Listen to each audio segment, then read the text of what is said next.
2025မှာဘောလုံးကမ္ဘာကိုလှုပ်ခတ်စေခဲ့တဲ့ကစားသမား9ဦးမင်္ဂလာပါ2025ခုနှစ်အတွင်းဘောလုံးကမ္ဘာမှာသက်ဆိုင်ရာကလပ်အသင်းကိုစီအတွက်ခြေစွမ်းပြကစားခဲ့ကြတဲ့ကစားသမားများစွာရှိခဲ့ပါတယ်။ဒီနေ့မှာတော့အဲ့ဒီကစားသမားတွေကလူငယ်ကစားသမား9ဦးကိုထုတ်နှုတ်ပြောပြပေးခြင်းပါတယ်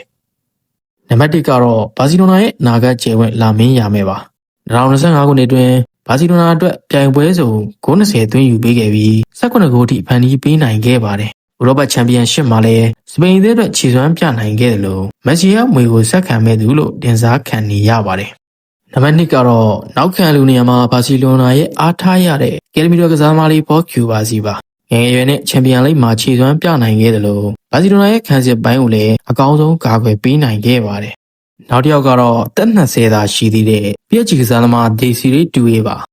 2024မှာရန်နက်ကနေပြောင်းလာပြီး PSG နဲ့တူချန်ပီယံလိဂ်ဖိုင်နယ်မှာအကောင်းဆုံးကစားသမားစုကိုရရှိခဲ့ပါတယ်။2025ခုနှစ်အတွင်းမှာ18ဂိုးသွင်း73ဂိုးဖန်တီးပေးနိုင်ခဲ့ပြီးသူ့ရဲ့ထူးခြားတဲ့စွမ်းရည်တွေကြောင့် PSG အသင်းကိုအများကြီးထောက်ကူပြုနိုင်ခဲ့ပါတယ်။နံပါတ်4ကတော့မေဂျာလိဂ်ကလပ်အော်လန်ဒိုစီတီအသင်းရဲ့လားလာကောင်းတဲ့ကစားသမား Alex Freeman မှာသူ့ရဲ့မြန်ဆန်တဲ့တိုက်စစ်ဆင်မှုတွေကြောင့်အမေရိကန်အသင်းအတွက်အရေးပါတဲ့ကစားသမားတို့ဖြစ်လာခဲ့တယ်လို့အမေရိကန်ဘောလုံးလောကရဲ့အနာဂတ်ကျယ်ဝန်းလို့ဆိုရမှာပါ။နောက်ဆုံးတစ်ယောက်ကတော့ Aston Villa တိုက်စစ်မှု Morgan Rogers ပါ။2025ခုနှစ်အတွင်းမှာ